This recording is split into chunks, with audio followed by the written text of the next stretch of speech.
A nossa entrevista de hoje é com o juiz federal Nilton Ramos, ex-presidente da AJUFER, sobre o novo Código de Processo Civil. Doutor Nilton, o nosso novo código, comparado com a legislação de outros países, qual seria a sua opinião? A minha opinião é de que nós temos um sistema bastante avançado e bastante regulatório. Da tradição do direito brasileiro, uma regulamentação pormenorizada. Obviamente que em outros países há um sistema mais enxuto, digamos assim, uma legislação mais simplificada, mas isso decorre inclusive de aspectos culturais, né? Há uma tradição do direito brasileiro de se regulamentar detalhadamente diversas questões e no que tange ao sistema processual não poderia ser diferente. Então eu acho que pelo menos levando em conta a realidade do direito brasileiro, nós temos um sistema que é bastante adequado, embora ele sempre possa ser aprimorado, né? Acho que ainda há muito a avançar em termos de matéria recursal, especialmente, de redução da quantidade de recursos cabível, mas isso é uma aposta, uma ideia que poderá ser aprimorada ao longo do tempo. E em relação ao cidadão, essas novas regras, elas alteram o Poder Judiciário em relação a esse serviço? O que se espera é que a lógica de aplicação do sistema, ela possa racionalizar a atividade jurisdicional. Racionalizar no sentido de que se tenha uma maior previsibilidade de julgamentos e a própria redução do tempo de tramitação dos processos. Então, se isso realmente vier a vingar, essa ideia vier a vingar, nós teremos um impacto direto no tipo de serviço que é prestado ao usuário do Poder Judiciário brasileiro, do serviço público que é prestado pelo Poder Judiciário. E nessas mudanças, o senhor acha que alguma delas ficou de fora? Eu penso que se tivéssemos que mencionar uma omissão do novo código, é a que diz respeito ao processo eletrônico.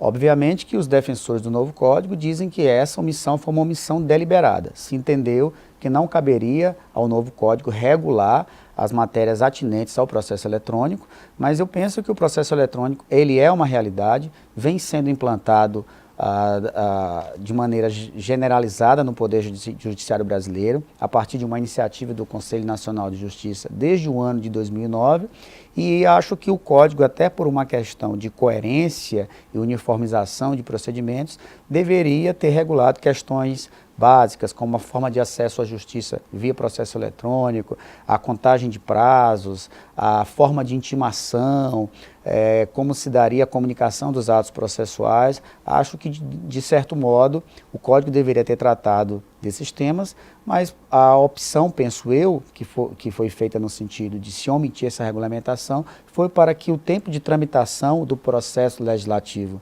relacionado ao novo Código de Processo Civil fosse menor. Essas questões referentes ao processo eletrônico certamente demandariam novos debates e isso retardaria a entrada em vigor desse novo código. As demandas feitas pelo novo Código de Processo Civil, elas mudaram nos últimos 40 anos. O senhor concorda com isso? Com certeza. Nós tivemos aí o advento da tutela dos direitos difusos, questões relacionadas ao meio ambiente, ao consumidor, são novas demandas, são novos direitos que surgiram aí a partir da década de 80, especialmente. E essas mudanças diretamente ao cidadão, como ficaria? O Código ele se volta basicamente às questões de direito individual. No máximo, o Código buscou atingir as chamadas demandas de interesse individual homogêneo, que são aquelas demandas afins, demandas semelhantes. Essa foi uma preocupação central do novo Código, regular como se daria um tratamento racional a essas questões. Outro desafio para o legislador brasileiro é regular o processo coletivo. Isso há uma necessidade, é uma demanda que ela realmente precisa ser enfrentada pelo Poder Legislativo, que é o processo coletivo. Doutor Nilton, e o Poder Judiciário? Ele precisou se adequar a essas novas mudanças? Na verdade, o Poder Judiciário precisa se adequar. Isso vem sendo feito paulatinamente desde a aprovação do novo Código, mas ainda é um processo inacabado, né? Nós temos o próprio Tribunal Regional Federal da Primeira Região, ele tem sido um precursor nessa matéria, em conjunto com o Superior Tribunal de Justiça, que é a ideia da criação do núcleo de gerenciamento de precedentes judiciais, porque é preciso que nós criemos ferramenta de comunicação entre os tribunais, de publicidade desses precedentes, de maneira que qualquer juiz, em qualquer comarca do Brasil, possa ter um acesso facilitado a esses precedentes, assim como a sociedade. Que a própria sociedade ela possa se emancipar no sentido de avaliar com o seu advogado lá naquela localidade se aquela demanda é uma demanda importante, se é uma demanda viável. Então é preciso ainda que haja esse aparelhamento. Talvez o maior desafio do Poder Judiciário hoje seja exatamente a administração judiciária, a incorporação de princípios da administração que possam levar a uma eficiência na sua atividade, que possam levar efetivamente à qualidade do serviço público que nós oferecemos à nossa sociedade. Porque o que é preciso ver é que a prestação jurisdicional nada mais é do que um serviço público que é prestado à sociedade e nós precisamos oferecer aquilo que a sociedade brasileira efetivamente deseja e efetivamente faz jus. E como a sociedade poderia contribuir com isso? Acho que a sociedade deve contribuir a partir de uma mudança, sobretudo, de ordem cultural. Ela precisa perceber que nós vivemos um sistema extremamente litigante e isso não há parâmetros no mundo ao nível de litigiosidade brasileira e nós precisamos refletir se não há também uma contribuição do cidadão para esse grau de litigância excessiva.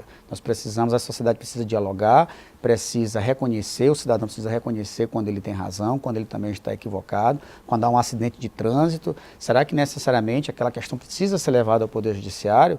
Eu não posso, como um cidadão, realmente cônscio dos meus direitos e deveres, reconhecer o direito da outra parte, ou precisa que tudo efetivamente se leve ao Poder Judiciário. Nós precisamos discutir esse grau de tutela, se o Poder Judiciário realmente precisa interferir em todas as questões atinentes aos problemas que são vividos na sociedade brasileira.